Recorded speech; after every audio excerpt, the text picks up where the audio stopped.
4 ದಶಕಗಳ ಕಾಲ ಸಿನಿ ರಸಿಕರನ್ನ ರಂಜಿಸಿದಂತಹ ಬಹುಭಾಷಾ ನಟ ಕೋಟಾ ಶ್ರೀನಿವಾಸ್ ರಾವ್ ನಿಧನರಾಗಿದ್ದಾರೆ ಎನ್ನುವಂತಹ ಮಾಹಿತಿ ಸಿಗ್ತಾ ಇದೆ. 83 ವರ್ಷ ಆಗಿತ್ತು. ತೆಲುಗಿನ ಖ್ಯಾತ ನಟ ಕೂಡ ಹೌದು ಕೋಟಾ ಶ್ರೀನಿವಾಸ್ ರಾವ್ ಅವರು. ಅನಾರೋಗ್ಯದಿಂದ ಬಳಲ್ತಾ ಇದ್ರು ನಟ ಕೋಟಾ ಶ್ರೀನಿವಾಸ್ ರಾವ್. ಹೈದರಾಬಾದ್ನಲ್ಲಿರುವಂತಹ ತಮ್ಮ ನಿವಾಸದಲ್ಲಿ ಬೆಳಗ್ಗಿನ ಜಾವ 4 ಗಂಟೆಗೆ ಕೊನೆ ಉಸಿರೆಳೆದಿದ್ದಾರೆ. 750ಕ್ಕೂ ಹೆಚ್ಚು ಚಿತ್ರಗಳಲ್ಲಿ ನಟಿಸಿದ್ರು ಕೋಟಾ ಶ್ರೀನಿವಾಸ್ ರಾವ್. ಕನ್ನಡದ ನಮ್ಮ ಬಸವ, ರಕ್ತ ಕಣ್ಣೀರು, ಕಬ್ಜಾ ಸಿನಿಮಾಗಳಲ್ಲೂ ಕೂಡ ನಟನೆ ಮಾಡಿ ಸಿನಿ ರಸಿಕರ ಮನಗೆದ್ದಿದ್ರು.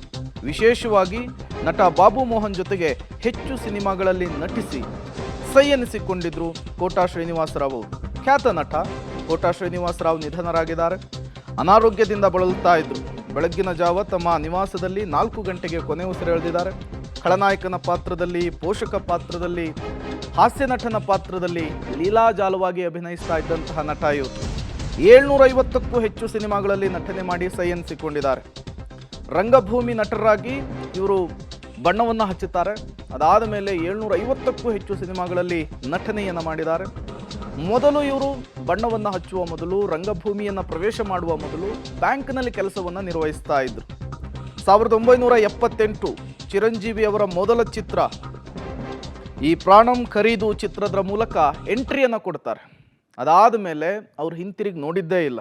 ತೆಲುಗು, ತಮಿಳು, ಕನ್ನಡ, ಮಲಯಾಳಂನಲ್ಲಿ ಬಹು ಬೇಡಿಕೆಯ ನಟರಾಗಿಯೂ ಕೂಡ ಗುರುತಿಸಿಕೊಂಡಿದ್ರು ಕೋಟಾ ಶ್ರೀನಿವಾಸ ರಾವ್ ಅವರು.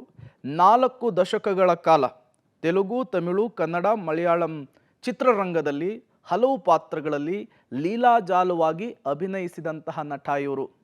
ಆಡುಮುಟ್ಟದ ಸೊಪ್ಪಿಲ್ಲ, ಇವರು ಅಭಿನಯಿಸದೇ ಇರುವಂತಹ ಪಾತ್ರಗಳಿಲ್ಲ.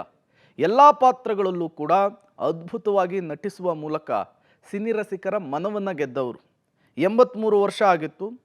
ಅನಾರೋಗ್ಯದಿಂದ ಬಳಲ್ತಾ ಇದ್ರು. ಹಲವು ದಿನಗಳಿಂದ ಆಸ್ಪತ್ರೆಯಲ್ಲಿ ಟ್ರೀಟ್ಮೆಂಟನ್ನು ಪಡಿತಾ ಇದ್ರು ಕೋಟಾ ಶ್ರೀನಿವಾಸ್ ರಾವ್ ಅವರು. ಇವತ್ತು ಬೆಳಗ್ಗಿನ ಜಾವ 4 ಗಂಟೆಯ ಸುಮಾರಿಗೆ ತಮ್ಮ ನಿವಾಸದಲ್ಲಿ ಕೊನೆ ಉಸಿರನ್ನು ಎಳೆದಿದ್ದಾರೆ. ಇದು ಸಹಜವಾಗಿಯೇ ತೆಲುಗು, ತಮಿಳು, ಕನ್ನಡ ಮತ್ತು ಮಲಯಾಳಂ ಚಿತ್ರರಂಗಕ್ಕೆ ಭರಿಸಲಾಗದ ನಷ್ಟವಾಗಿರುವಂಥದ್ದು.